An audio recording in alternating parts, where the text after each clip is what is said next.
जय श्री राधे, जय श्री महाकाल। आज बात करेंगे राहु ग्रह के बारे में कि राहु को ज्योतिष शास्त्र में क्या दर्जा प्राप्त है तथा एक व्यक्ति की कुंडली में राहु की क्या भूमिका है। तो सबसे पहले आइए समझते हैं कि राहु को नव ग्रहों में क्या दर्जा प्राप्त है।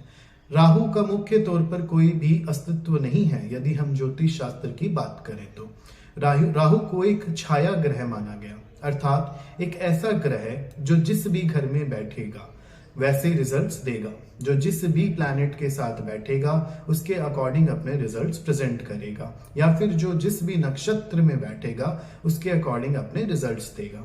लेकिन जैसे कि मैंने कहा कि राहु को छाया ग्रह माना गया और हम सब ये बात जानते हैं कि जो शनि है वो छाया पुत्र है। तो यदि अगर आपकी कुंडली में शनि मजबूत अवस्था में है या उच्च श्रेणी में स्थित है तो डेफिनेटली राहु जो है आपको अच्छे रिजल्ट्स देंगे, क्योंकि जो राहु प्लैनेट है वो शनि के अकॉर्डिंग अपने रिजल्ट्स प्रेजेंट करते हैं, क्योंकि राहु केतु को कंट्रोल शनि देव करते हैं। या फिर आपने सुना होगा कि कोई भी व्यक्ति अपने गुरु के सामने नतमस्तक होता है, उसी प्रकार यदि राहु गुरु की राशि में है या गुरु के घर में स्थित है या गुरु के साथ में स्थित है तो वह अपना पूरा कंट्रोल गुरुदेव को दे देते हैं, अर्थात गुरु जो है वो राहु को कंट्रोल कर लेते हैं। तो यदि ज्योतिष शास्त्र की बात की जाए तो केवल ऐसे दो प्लैनेट्स हैं जो राहु को कंट्रोल कर सकते हैं, वह शनि और जुपिटर।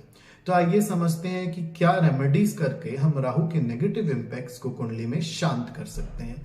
तो सबसे पहला और मोस्ट इंपॉर्टेंट उपाय ये है कि जो भी 4th क्लास वर्कर्स होते हैं, गवर्नमेंट एम्प्लॉयज होते हैं या फिर आपके घर में जो साफ सफाई वाले कर्मचारी होते हैं, आप उन्हें शनिवार के दिन उड़द का दान अवश्य करें या उन्हें किसी भी काले वस्त्र का दान अवश्य करें, क्योंकि काली वस्तु जो है वो शनि को अति प्रिय है। और सफाई कर्मचारी अर्थात ये दो कर्मचारी हैं जिनका कंट्रोल शनि के हाथ में है। तो यदि आप कर्मचारियों की या फिर सफाई कर्मचारी या 4th क्लास वर्कर की हेल्प करते हैं तो डेफिनेटली आपका जो राहु है वो शांत होना स्टार्ट कर देगा। दूसरी चीज जो राहु का मुख्य तौर पर उपाय है, जो भी संध्या का समय होता है उस समय आपको भगवान शनिदेव के मंदिर जाना है, शनिदेव की उपासना करनी है, उनको तिल उड़द समर्पित करने हैं तथा वहां पर एक दीपक प्रज्वलित करना है और ये प्रार्थना करनी है कि आपकी कुंडली में जो भी राहु के नेगेटिव इंपैक्ट्स हैं वो शांत होते हुए चले जाएं।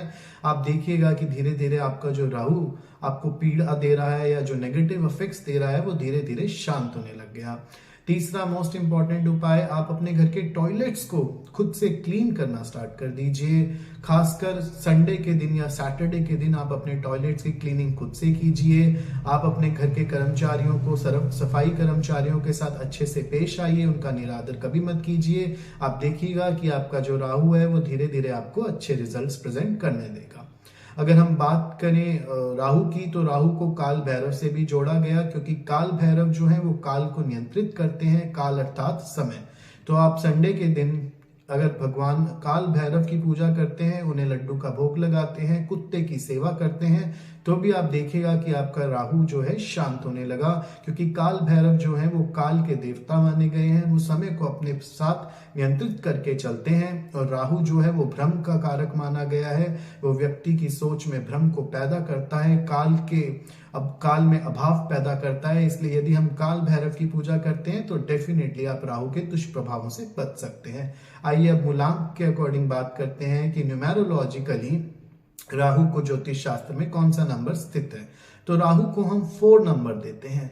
4 नंबर जिस भी व्यक्ति की कुंडली में स्थित होता है भाग्यांक या मूलांक के रूप में, आप देखिएगा कि ऐसा व्यक्ति बड़े शॉर्टकट तरीकों से पैसे कमाने के लिए भागता है। उसके दिमाग में हमेशा एक ही बात चलती है कि मुझे शॉर्टकट रूप से मनी को कमाना है।